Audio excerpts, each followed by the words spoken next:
Hi, I'm Oren Jacobson, Director of Strategic Marketing for New Home Star, and I'm here today with Nate Amadon, Susan Bolin, Nathan Hamilton, I almost called you Alexander, and Dave Pierce.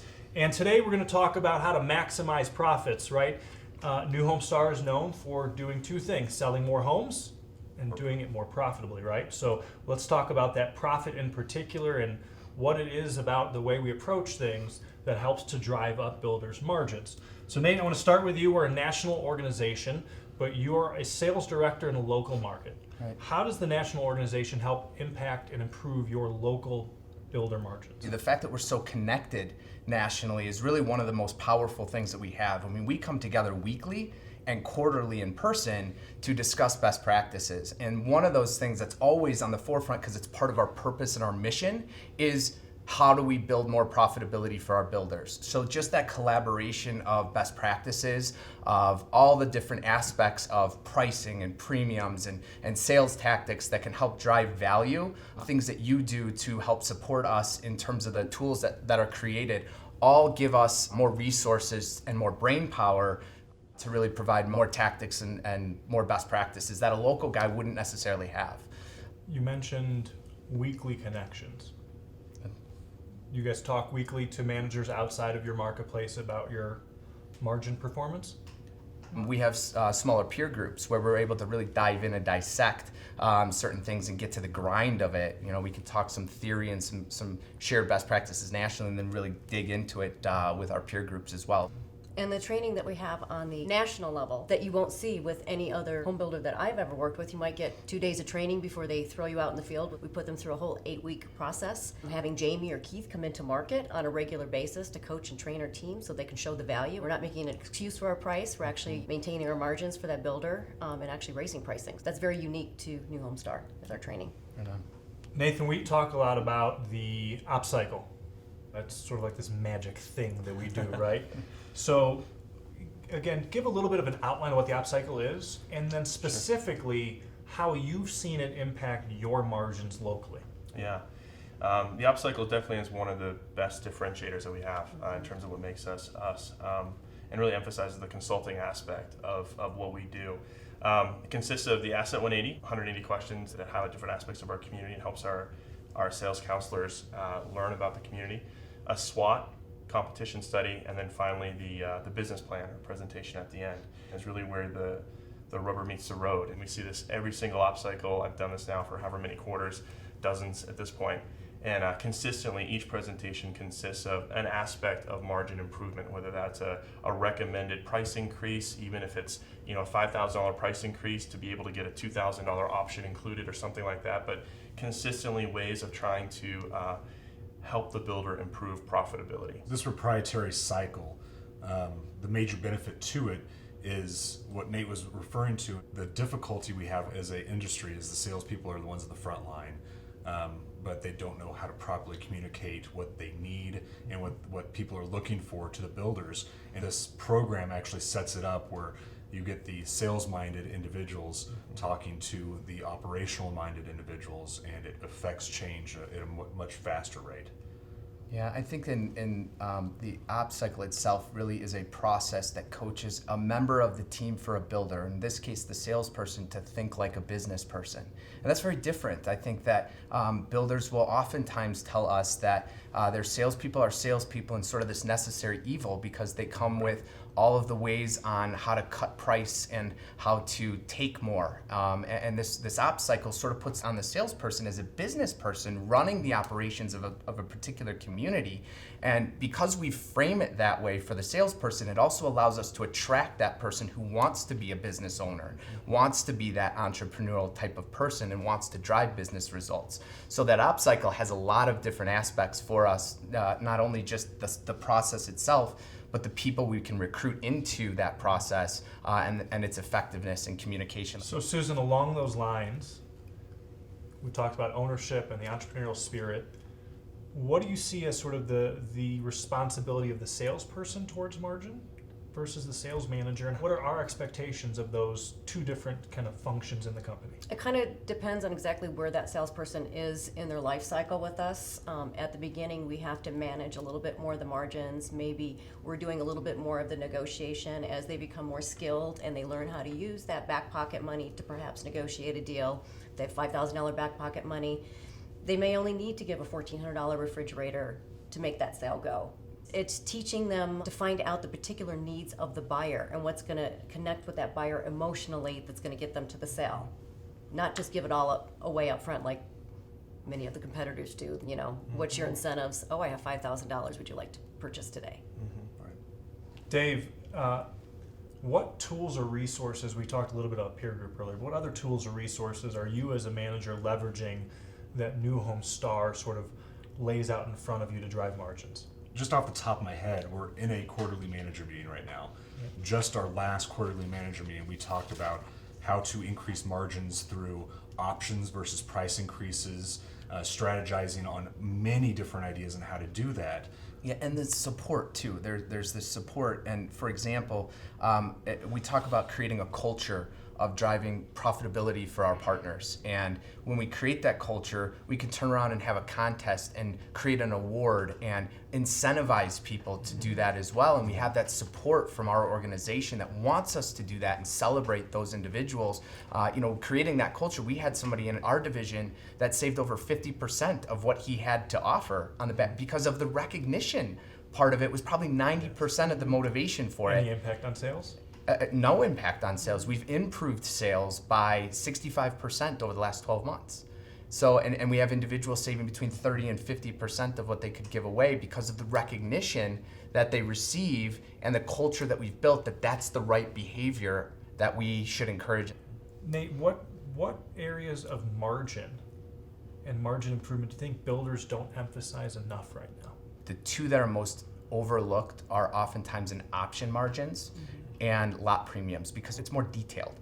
It takes real work and it takes real strategy and some time to go through and look at frequencies and decide on improvements, and it takes somebody that really understands their consumer on how to drive that. So I think that because of those misnomers, that tends to turn into a cost plus versus a willingness to pay system, and I find that there's more upside on the willingness to pay in options in a lot of cases than the cost plus would provide. So those are a couple that come to mind. Lot premiums, traditionally we have not set lot premiums high enough as an industry, as evidenced by the end of all communities ending up with the worst home sites proves the point that we don't do lot premiums the right way and aren't maximizing margin opportunities in that realm as well. A lot of builders don't really take a full grasp on margin and your realtor co-op rate, even though you want to have a healthy realtor relationship in your community, in your city.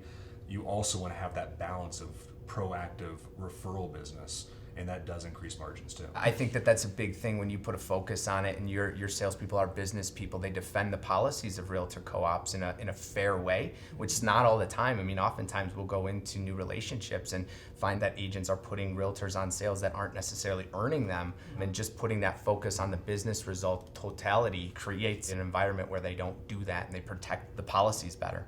I think both of those are very nuanced things, right? You said you got to build a good enough relationship with the realtor community, but also make sure you protect the builder. And the other thing really is you start to look at option takes, you're sort of taking this away from like this big sort of macro focus and then saying with each individual item, where is the sweet spot of pricing where the customer thinks that's a good value to put in right now, and even if that means I might drop margin down on this particular item, across the board I'm gonna get more take because it feels better to the customer. Yeah. And I can get more value in other places. Yeah, 30% of something's better than 40% of nothing. Right. And then also managing your options that you're speccing in your homes. You're not either over-speccing or under-speccing the home, where we have to discount the home because we over-specced it and that's not what our buyer is looking for. Or we have customers that want to change things because we didn't put the appropriate options in the homes. You might say, Oren, that the most overlooked opportunity of margins is on the revenue side in general. I think that oftentimes when builders are trying to find ways to improve their margins, they look at their cost structure. They look at how can they reduce cost. And there is a bigger upside to increasing revenue in our industry than there is in reducing costs, especially right now. So maybe just in general, it's sort of what we're experts on becomes the thing that's most overlooked in our industry right now. That's interesting, right? If you think about the traditional home building company, they're great at identifying land, and they're great at the financing, and they're great at the construction operations, right? All the hard costs that come before you ever actually have to help a buyer make a purchase decision, right? You guys have all been in this industry for a while, been with the organization for a while. As young as this table is, there's still 60 plus years of experience, which means you have it all figured out, right? What has changed in your process in the last 12 months alone that you credit back to New Home Star, specific to margins? I gave an example earlier of the challenge of top-end lot premiums as an example from our last quarterly meeting. I never thought to ever push the percentage that high on specific home sites, and we got it. I mean, it really made a difference and challenged the way that I think about lot premiums even to this day, and I did the video on it. And 3 months ago was challenged on my own strategies on it and have adjusted. So kudos to our ever evolving and ever challenging systematic approach to this. This goes back to the connectivity of the national organization, where even if we take every element of where margin could be maximized, you're never going to be an expert in all of them. There's always going to be someone who can do that thing a little differently than you can. Keeping this connection every time we get together, I feel like we walk away with something to that, appropriate to increasing margin. Not to say, D, all of the above, but at some level, D, all of the above, thanks to, these kind of interactions. This is something that we didn't get to in the most overlooked piece of margin improvement, and that's launching a community the right way. Yes. Right? That's the right upfront research, it's the right upfront strategy, and it's the right lead generation process beforehand, and oftentimes what happens, right? Mm-hmm. Susan, got a piece of land, it's finished, we're going, and you're scrambling, right? You're scrambling because if we can't identify the TCG, then we don't know if we're going to put the right product on the land. If we don't have the right product, it's not going to sell.